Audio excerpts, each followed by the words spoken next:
He woke up on a moving train, hundreds of miles from home. No eyebrows. No phone. No idea where he was. And in just a few hours, he was supposed to be standing at the altar, getting married. This wasn't a prank. This was years of cruelty finally coming due. There's always that guy in every friend group. The one who's loud. Charismatic. Funny, when he wants to be. But underneath the jokes, there's something off. A little too sharp. A little too cruel. And somehow, he always manages to hurt people, without ever getting his hands dirty. That was Daryl. From the outside, he looked like the perfect friend. The guy who could walk into a room and instantly own it. But if you spent enough time around him, you noticed the pattern. He mocked people when they were vulnerable. He humiliated friends in front of others, then laughed it off as a joke. And worst of all, he had a habit of sleeping with his best friend's girlfriends. Not once. Not accidentally. Repeatedly. And every time? He acted like they were the problem for being upset. When Daryl announced he was getting married, nobody was surprised. People like him always land on their feet. What was surprising was the guest list. Some people were invited to the Bucks night. But not the wedding. Including me. And honestly, I didn't care. Because by that point, most of us were just tired. Tired of the manipulation. Tired of the disrespect. Tired of swallowing our anger to keep the peace. But what Daryl didn't realize was that the guys he called his mates, they felt the same way. And they were done pretending. The Bucks night started normal. Drinks. Laughing. Stories about the past. Daryl was in rare form, loud, smug, soaking up attention like always. Beer after beer. What he didn't know was that some of those beers weren't just beer. Vodka slipped in quietly. Maybe something else too, sleeping pills, no one ever fully confirmed. All we knew was this.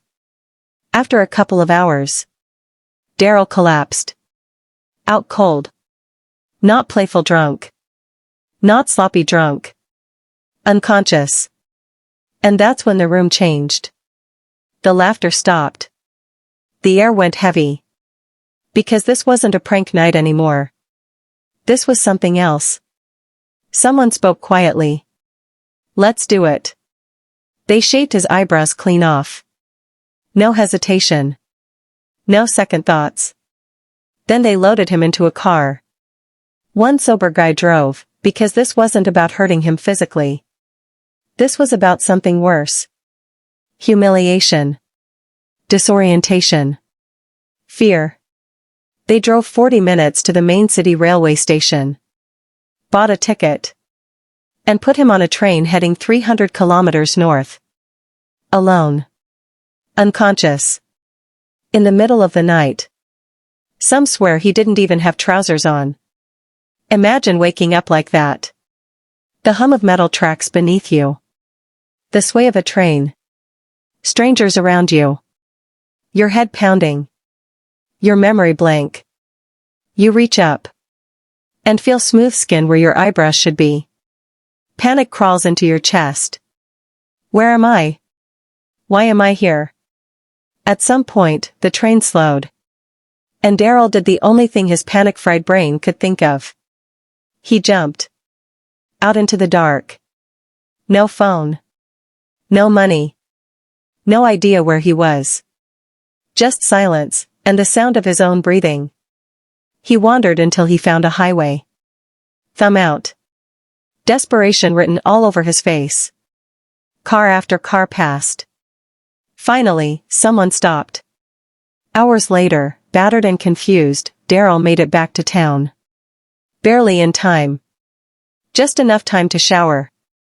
Get dressed. And walk down the aisle. Eyebrows gone. Eyes hollow. Smile forced. At the wedding. People whispered. Stared. Tried not to laugh. Because no matter how good the suit was, You couldn't miss it. The man who had humiliated everyone for years stood there exposed. Not punched. Not arrested. Just stripped of control. And something else happened too. After that day, they never saw him again. No hangouts. No group chats. No pretending. And the marriage?